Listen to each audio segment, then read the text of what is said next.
Ek groet ook ons broers en susters, ons vriende in Jesus, wat ook na hierdie boodskap luister.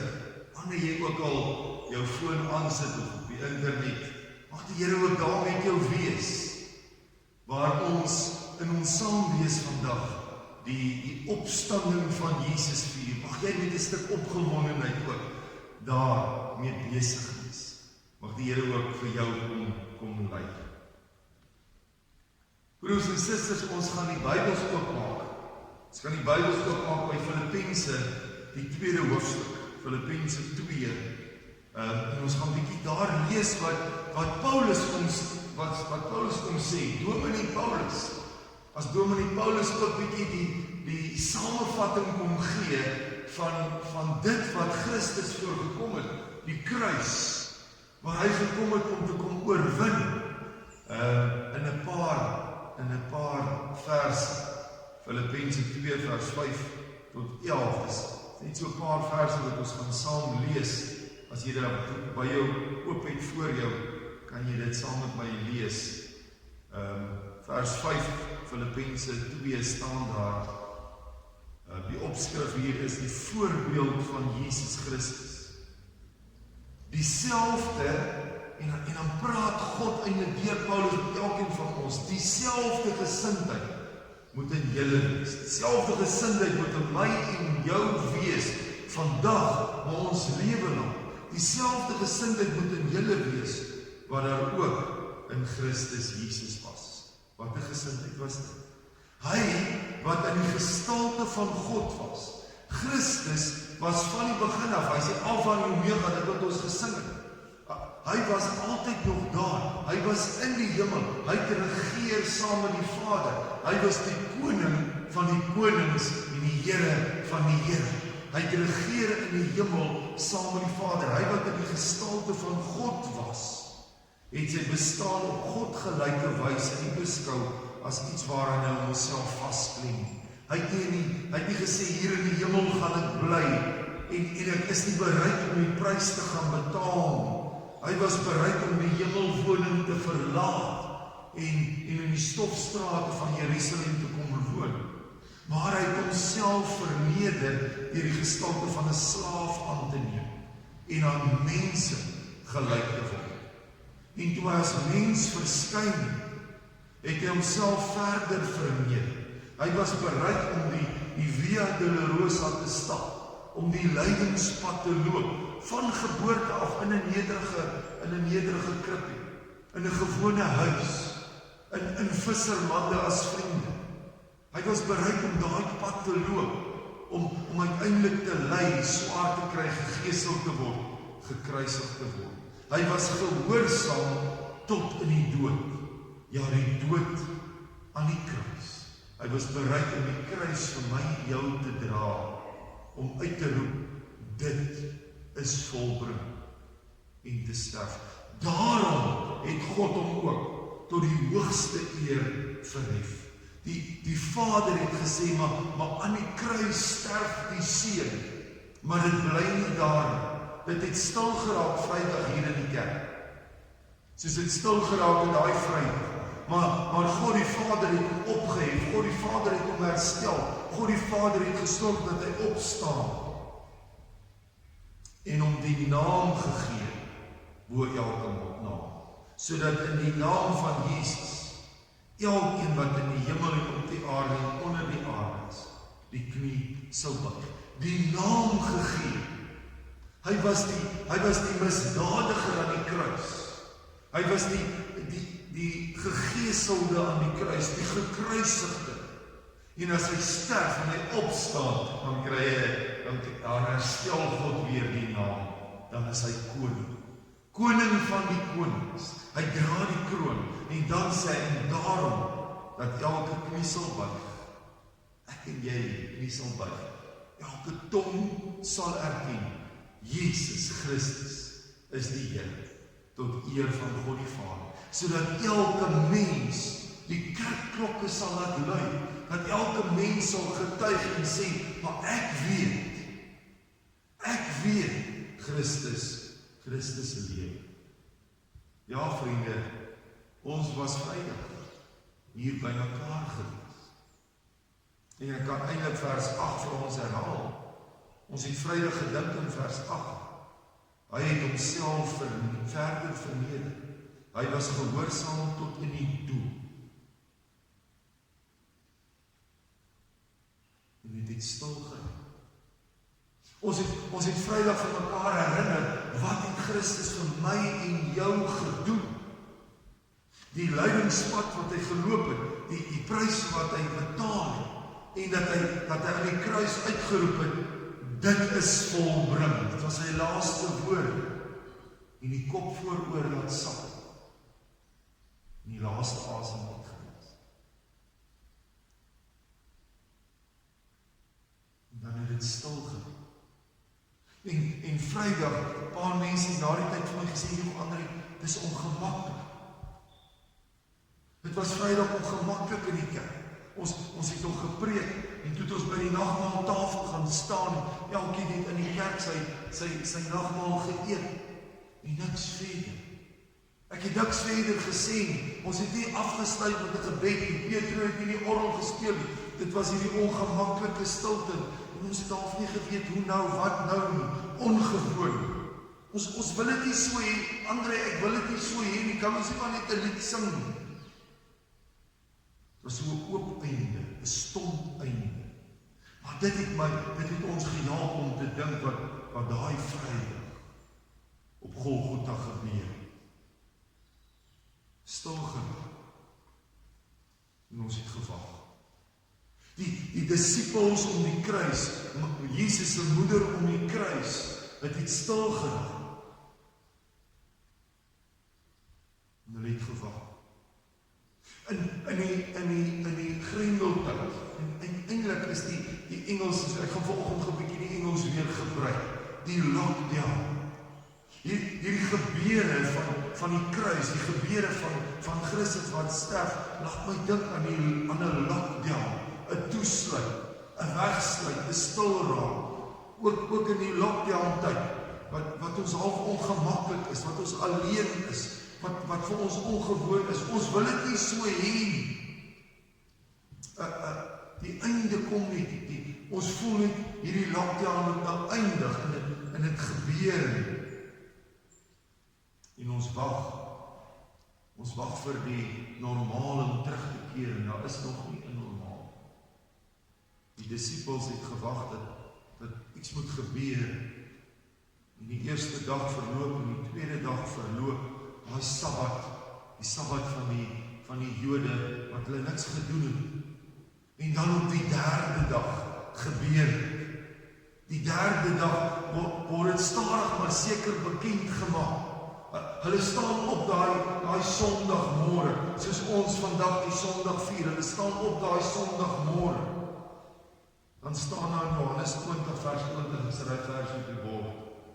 Die Sondagmôre vroeg, toe dit nog donker was, kom Maria Magdalena by die graf en sien dat die klip van die graf af weggerol is. Sy hardloop toe, gaan na Simon Petrus en die ander disipel toe, vir wie Jesus baie lief was, en sê vir hulle het die Here uit die graf weggevat, en ons weet nie waar hulle hom nou begrawe het. Stadig maar seker begin dit sin maak.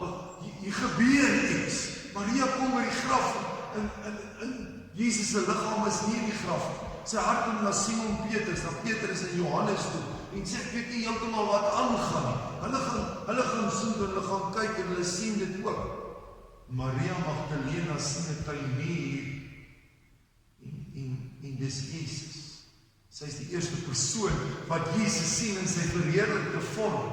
En dan verloop daai dag, en stadig maar seker begin die prentjie ontplooi. Begin dinge, so stadig maar seker, en verstaan nog nie alles in daai Sondag aan. Johannes 21 staan daar. Dis die eerste vers. Daardie Sondag aan was die disippels bymekaar. Alhoewel die deur gesluit was, omdat hulle bang was vir die Jode, het Jesus gekom en tussen hulle gaan staan, vir hulle gesê, Shalom, vrede. Hulle is bang, hulle is in in die boventrek saam, die deure is gesluit, en die volgende oomblik staan Jesus hier by hulle, en Jesus lewe, hy is in sy verheerlikte vorm, sy liggaam is perfek, daar's net merke nog aan sy hande, aan sy sy, wat hierdie teken wys, dis hy, maar hy staan by hulle, en hulle besef, Jesus lewe, die derde dag, en hy het opgestaan. Hy het die dood en die bose het hy oorwin. Hy is nie meer gelockdown. Dink net hoe wonderlik sal dit wees, die dag wat sal kom in Suid-Afrika en in die wêreld waar ons kan sê, alles keer terug na normaal. En dis nie meer lockdown. En dis wat hier gebeur en nog meer. Ek ontdek, vriende, ek ontdek iets in my voorbereiding vir vanoggend. En toe die Gees dit aan my bekend maak, het ek al net gesê, wow, dit is vir my nuut, dis vir my daai oomblik, daai Kairos oomblik, saam met God. En ek wil dit graag met julle kom deel. Ek hou daarvan, as ek die Nuwe Testament lees, om die Ou Testament na my saam te bring. Ek hou daarvan, as ek die Ou Testament lees, om vooruit te kyk, wat sê dit oor die Nuwe Testament? En toe ek besig is met die opstanding, toe dink ek sommer net maar, wat sê die Ou Testament? Hoe kan ons dit, die Engels connect, hoe kan ons dit connecteer aan die Ou Testament? En die Here vat my na 'n verhaal toe in die Ou Testament. En hy connecteer Jesus se pad wat hy loop met Josef. So nou, dit is ongelooflik, en ek wil dit graag met julle kom deel. Jesus met Josef, en ek deel dit, en ek vat sommer net so Josef se lewe. Dink gou saam met my Josef se lewe, jy kan die hele gedeelte gaan lees, vandag as jy tyd het, Genesis 37 tot 46, gaan oor die hele verhaal van Josef, maar ek haal dit net gou so uit, hoe Josef se lewe, soveel ooreenkomste met Jesus se lewe. Hy word weggevat van sy vaderhuis. Josef, nee? Sy broers verkoop hom. Julle ken die verhaal, nee? Hy is nie meer by sy vader se huis waar alles mooi en goed en volmaak en wonderlik van werk. Hy word weggevat van sy vader se huis. Sy broers draai teen hom. Sy broers en hulle was op 12 broers, soos die 12 disippels. Veral die een broer sê, kom ons maak hom dood. En uiteindelik verkoop hulle hom aan 'n Ismaelitiese trek waar daar verbykom, en hulle verkoop hom vir 20 silwerstukke. Hy word uitverkoop. Hy land uiteindelik in Egipte, jy ken die verhaal, en dan gaan werk hy vir Potifar se vrou, of vir Potifar en Potifar se vrou, en dan word hy onregverdig beskuldig. Hy word onregverdig, word hy in die tronk gegooi. Potifar se vrou wat hom beskuldig en onregverdig word in die tronk gegooi. En daar in die tronk wat hy vasgemaak is daar 'n man aan sy regterkant en 'n man aan sy linkerkant, die bakker en die skinker. En hulle praat met mekaar. En hy sê vir die bakker en die skinker, lê hulle drome uit, en hy sê die een gaan bly leef en die een gaan nie bly leef nie. En dan is dit so, die bakker sterf nie, en die skinker bly leef. En hy sê vir die skinker, as jy by die farao kom, dink aan my, en onthou my. En dan is hy ruklang alleen, in hierdie tronk, in hierdie donker tronk, is hy alleen. Totdat die koning dan hom nodig het, om die volk te bevry, om sy ryk te help, om die mense te help, en die koning bevry hom uit die tronk uit. En Josef kom uit, en die Josef kom staan, neem stelling in, langs die farao. En koning, die Josef word eintlik dan langs die Farao, die koning wat heers en regeer saam met die Farao. Uiteindelik daai broers van hom kom Egipte toe, want hulle is ook honger. En hulle kom Egipte toe om te kom kos koop. En hierdie broers van hom het gedink, hy's dood. Sy broers het gedink, hy bestaan nie. Sy broers het gedink, dis die einde, dit was al reeds die einde van hom. Hulle het nie geweet wat aangaan. En 2 keer kom hulle. Die eerste keer was Benjamin nie by gewees nie. En die tweede keer is Benjamin by. Die eerste keer was ook, ons kom nie toe daarby. Maar die tweede keer is sy jong boetie Benjamin by. En dan, terwyl hulle eet, sê hy vir hulle, kyk, dis Josef. En deur dit red Josef duisende mense van hongersnood. Duisende mense wat sou gesterf het. Deur dit, deur sy optrede, red hy duisende mense. En uiteindelik is daar nuwe hoop. Moet ek het vir julle verduidelik? Ek gaan dit tog vir julle verduidelik. En dit konnekteer aan Jesus toe met elke keer met 'n versie.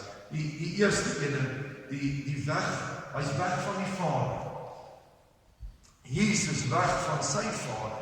Dieselfde gesindheid moet in julle wees, ons het dit gelees, waar hy ook in Jesus was. Hy wat die gestalte van God was, het sy bestaan op God gelyke wyse nie beskou as iets waaraan hy hom vasgryp nie. Daar in die hemel, daar was Jesus by sy Vader in volmaaktheid. En hy word weggevat van sy Vader af. Hy word na die aarde toe gestuur. Die tweede plek, sy broers draai teen hom. Josef se broers wat teen hom draai en hom uitverkoop. Jesus se disippels, Judas Iskariot, selfs Petrus, selfs hulle wat wegvlug. Toe het een van die 12 disippels, Matteus 26, die een wat Judas Iskariot genoem is, na die priesterhoofde toe gegaan en gesê, wat sal julle my gee, as ek sorg dat Jesus in julle hande kom? Hulle het hom 30 silwers muntstukke gegee. Josef vir 20 verkoop. Jesus vir 30 verkoop. Uitverkoop. Sy broers draai teen hom. Die mense, sy eie volk draai teen hom. Die derde ene. Hy word onregverdig veroordeel. Matteus 26. Die priesterhoofde en die hele Joodse raad het valse getuies teen Jesus probeer kry, sodat hulle hom kon dood. Onregverdig het Jesus gesterf. Onregverdig is hy verhoor. Onregverdig is hy gevange geneem. Onregverdig is hy gegeesel. Onregverdig kan ons sê, het hy in die tronk beland. En daar is hy aan die kruis, op die hande. As Jesus hang daar aan die kruis, is daar ook 2 manne weerstand op hom. Aan die kruis is daar 2 manne weerstand van hom, 2 misdadigers. Een van die misdadigers wat daar gehang het van hom gelaster en gesê, is jy dan nie die Christus nie, red jouself vir ons ook. Maar die ander een het hom tereggewys en gesê, is jy nie bang vir God? En Jesus tree in gesprek met hom. Dan vra hy vir Jesus, wat vra hy vir Jesus? Jesus, dink aan my. Dink aan my as ek in die koninkryk kom. Dink aan my as ek by die Vader kom. Jesus, onthou my. Hy word gered. Die ander een is verloor. Jesus dink aan hom. Sjoe, dit is maar ongelooflik die raak.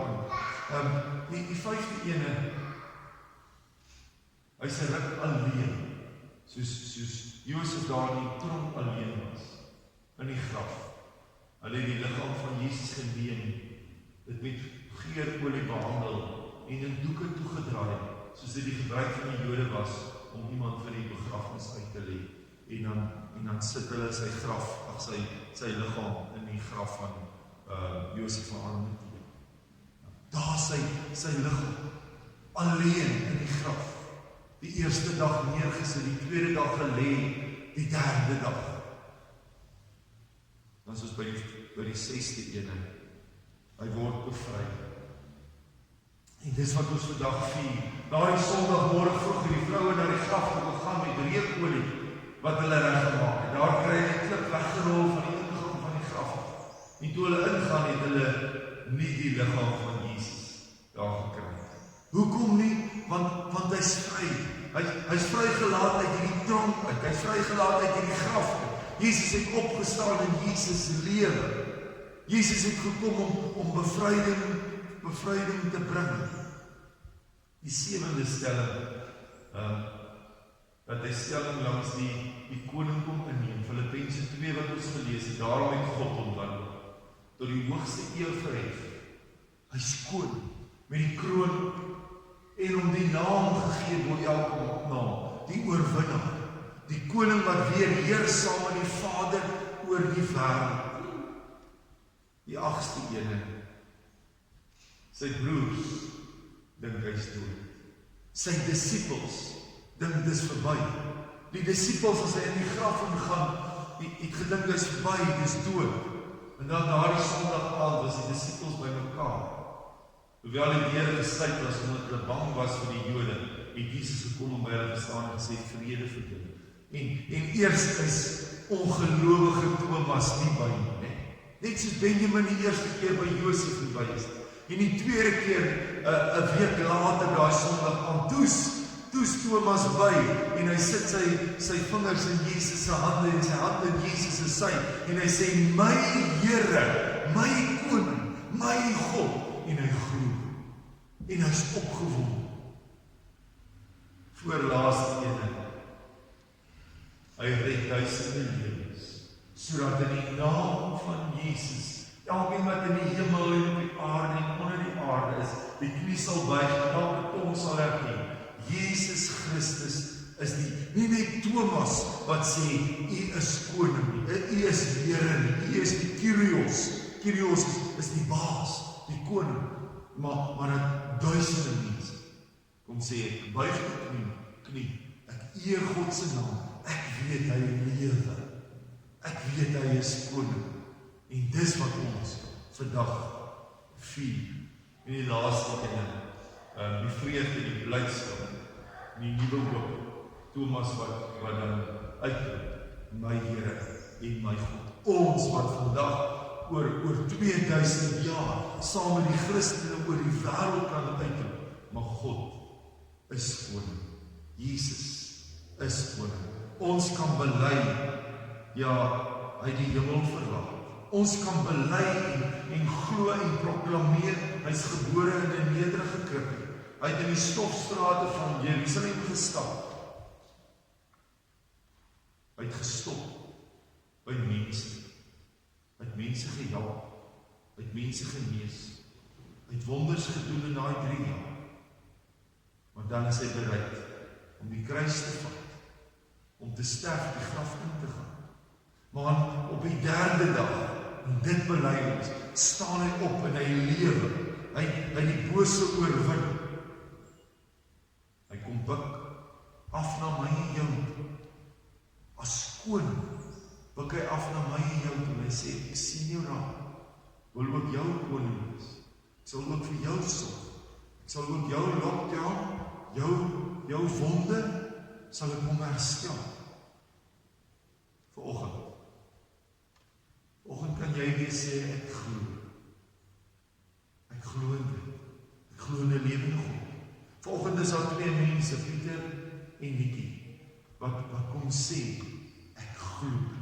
En ons het nou die aand ons gesels, en sê ek vir Pieter, kan jy dit sê? Nikkie, kan jy dit sê? En hulle het gesê, ja, ek glo in Jesus. As hulle vanoggend hier by die doop kom staan, is dit 2 mense, is dit 'n pappa en 'n mamma, wat sê, ek glo in Jesus. Nie net die kruis, maar glo in lewe. Opstanding Sondag gaan oor lewe. Hulle het lewe. Lewe is aan hulle toevertrou. 'n Lewe van 'n klein seun. Nou al 'n groot man is. 'n klein seun. En ons kom doop vir klein Sebastian. Hy het al lekker sterk geword. Ons doop hom vanoggend waar Jesus kom en sê, ek ken jou, ek is lief vir jou, ek is daar vir jou.